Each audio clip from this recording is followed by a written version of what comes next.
ये है दैनिक प्रातःकाल का डिजिटल एडिशन प्रातःकाल लाइव। नमस्कार, मी विशाखा सुभेदार।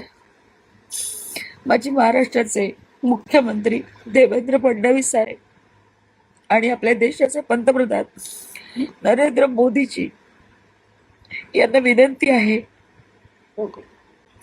माझा मुलगा लंडनच्या प्रवासाला निघाला होता, पण कुवेतमध्ये त्याचं लेहोर असल्यामुळे त्याचं फ्लाईट तिथे उतरवण्यात आलं, पण गेले 4 दिवस एअर स्पेस नसल्यामुळे सगळ्या देशाला माहिती विमानं रद्द केली आणि माझा मुलगा गेली 4 दिवस कुवेतमध्ये अडकला आहे आणि आता तिथली परिस्थिती गंभीर होत चालली. आपण बातम्यांमध्ये पाहतोय, तो स्वतः तिथे अनुभवतोय. अनेक ड्रोन हल्ले तिथे होत आहेत.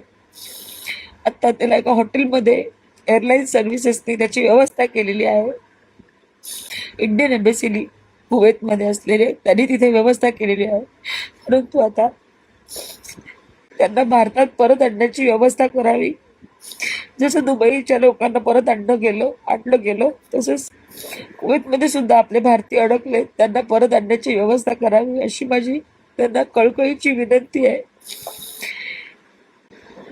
अनेक भारतीय, अनेक पोरांच्या आया, अनेक कुटुंब त्यांची इथे आपल्या मायदेशी वाट बघत आहेत. लवकरात लवकर त्यांना सुद्धा आणण्याची व्यवस्था करावी, आमच्या मुलांची काळजी घ्यावी एवढीच विनंती सरकारला आणि आपल्या भारताच्या पंतप्रधानांना यांना मी करत आहे. कृपया लवकरात लवकर मार्ग काढावा. हा, नमस्कार. मी आता आमचे डॉक्टर राहुल गेटेशी बोललो. तिकडे आता ते तुमच्या मुलाशी त्याचं बोलणं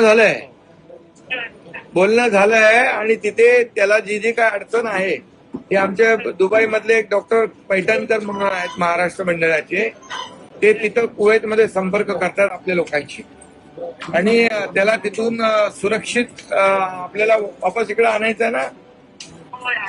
हा, इकडे आणायचंय. तो पुढे जाणार होता ना काहीतरी.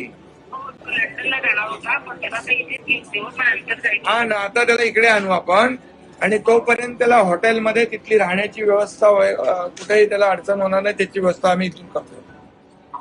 हा, बिलकुल काळजी करू नका.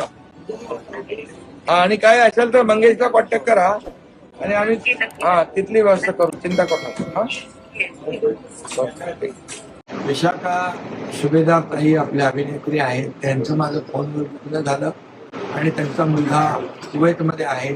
3-4 दिवसापासून तो लंडनला जात होता, परंतु हे सर्व युद्धजन्य परिस्थिती, युद्ध सुरू झालं आणि त्यामुळे तो तिथे कुवेतला अडकलेला आहे.